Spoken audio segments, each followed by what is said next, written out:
That ending. Whoa. So, this dude is not fucking human at the end, and he just chops off those two fucking guards' heads like fucking nothing. Their heads just fly off. Their heads just fly off, and there was no fucking censors. Oh, that's so good, it's so good, it's so good, it's so good. Okay, so this episode, we find out a lot of information that is just, it's just incredible, it's really fucking crazy and incredible with the stuff we find out. Okay, so we find out that these weapons that Night Raid is using are called Imperial Arms. Okay, what's interesting about these Imperial Arms is that nobody knows where they came from, they don't know what they're made of, and so they're these strong weapons with individual powers, I'm guessing, and nobody knows how they were made. So, a lot of mystery right there. Where did these weapons come from? But besides that, I mean, what kind of abilities do all these characters have? Because at the end of this episode, you have this dude that looks like a fucking cat dog, or whatever you want to call him, just walking, chops people's heads off, and says that he has an Imperial arm also. So, what is his Imperial arm? Is it decapitation? I mean, what the fuck? Just, that dude is crazy. Does he work for the Prime Minister? That is the big question I'm having right now at the end of this episode. Does he work for the Minister? Is he a third party? Does he work for a revolution somewhere off in the country? There's a lot of questions I have with that, but this episode was good all around.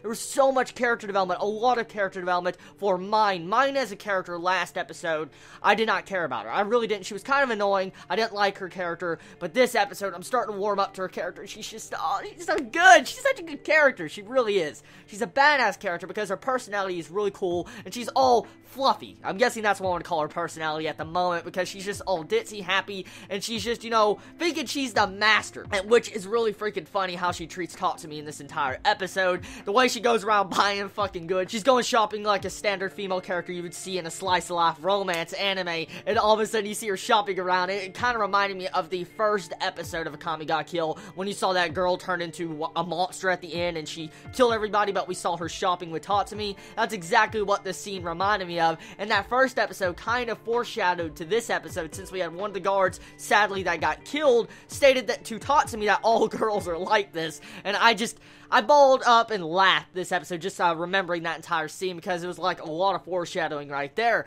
But this episode, the Master Sniper Mine is so cute. She's so cute. Seriously, I can't get enough of her now. Like I said, she won me over. She turned me over to her side now because, like I said, I couldn't stand her. But this episode, she just really had the major spotlight of this entire episode. And you got to see her character for who it was, her personality fleshed out. And I love getting to see her sniper skills and how calm she was, taking down one of the Prime Minister's relatives with relative ease. Like, she had no problem taking out that one dude in the middle of a crowd of people with innocent civilians. So that just shows you her skill level as an assassin. So I respect that right now. But not just Mine was the main focus this episode. There was a lot of things in this episode that really took me back. For instance, the Prime Minister. Okay, so we heard, I think last episode, we found out about the Prime Minister, how he's he controls the main king of the entire palace, or the royal capital right now. Well, we see the Prime Minister for the first time in this anime, and he looks so fucking creepy. He does. Like, he's just like this royalty you would see in, like, I guess, a live-action King's movie or something. He just seems to be overweight a little bit. He seems to have, like, just a big beard growing out. He seems to thirst for food, and at the same time, he's very lustful towards women. You could see that in this episode. And it just shows. It shows you that he's like a demon, a monster, and he's manipulating this king, this little boy king. He's manipulating him, and that's what it shows in this episode. And when you have that person sitting up there, like, bowing down to his king, says, "King, the Prime Minister is controlling you. He's lying to you. He's deceiving you." You know, that was a really emotional scene, because this stuff kind of happened in our real society in the course of history. So it's sad seeing how these certain people are getting punished and tortured because of this Prime Minister being lustful and greedy, and at the same time, he wants power. That's exactly what we can see. And so now I'm starting to shift my focus over to these Night Raids, and I'm starting to say, like, their entire goal and moral to kill this Prime Minister is correct. Honestly, yes to what they said in episode 2, they're still technically murderers since they are killing people, but I feel like they're doing it for a just cause, taking down all these fucking evil demons. These humans are more demonic than some of the monsters we already saw in the episode 1, and so I like that. I like that a lot, how they're showcasing humanity as the central monsters, the way they seem so inhuman. They really do. The way you see the demonic voice and the animation on it really looks good, and I love the still frame shots. Yes, still frames are kind of fucking annoying, to be honest, but I do like the still frame shots of the action scenes when you see that nice good contrast on the shading and all that. It looks really fucking badass, and I feel like they did good work on those still frames. Even though it was still frames, I hate them, it still looked really fucking good. Now, music, oh, that's good. Good fucking music. Yeah, I mean, seriously, who could fucking hate that music? It's so good.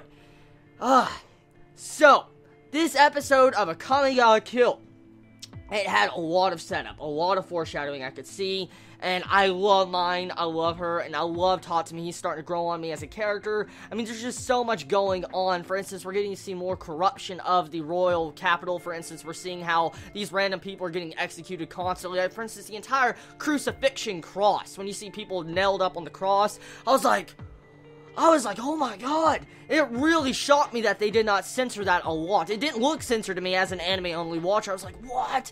It looked really good. I love the animation in that. And when you saw the fire burning around mine when she says, I will not be up there, I will not be like that, I will prevail and I will win, I was like, that is emotional. It's really emotional. Emotions really in this episode hit home. I mean, even though it had some fan service, especially in mine, that one fan service scene which was kind of useless, I'm going to be honest, it's still, overall, it completely just is thrown out the window when you compare it to all the good qualities of this episode that it managed to do. Now that I've covered all these different things, I want to cover one quick thing, okay? So as you all know by now, I did an anime and manga comparison video on episode 2 of Akame ga Kill. It was chapter 2. I did a comparison. Now, I heard a couple rumors that they changed things around, okay, before I read chapter 2, and the stuff they changed around, for instance, they skipped over in chapter 2, was pretty much covered right at the beginning of this episode in under like 4 or 5 minutes, and so nobody has to worry. They covered everything. They covered everything, and they went back to what chapter 2 showed, so I am happy about that. That's really good. They did not skip over it. They're still sticking true to the manga so far from reading only 2 chapters, and I like that a lot. Overall, good fucking watch. It was a good episode all around. I want to give this episode an 8.5 out of 10. It was really good. It was a really good episode, and I cannot wait for next week because it's going to be badass. And I might do a live reaction next week, depending on how many people think I should do a live reaction next week, because it all depends. Because, I mean, I know next episode most likely is going to be so fucking good, because that preview at the end, that preview looks fucking badass. Usually I skip previews, but I had to watch that preview just because of my hype for this series. And so, all of you right now, do you feel like it would be worth doing a live reaction review next week? Please let me know in the comments below. I love you all so much. You have a wonderful day or night wherever you live. Please be safe. Chibi out.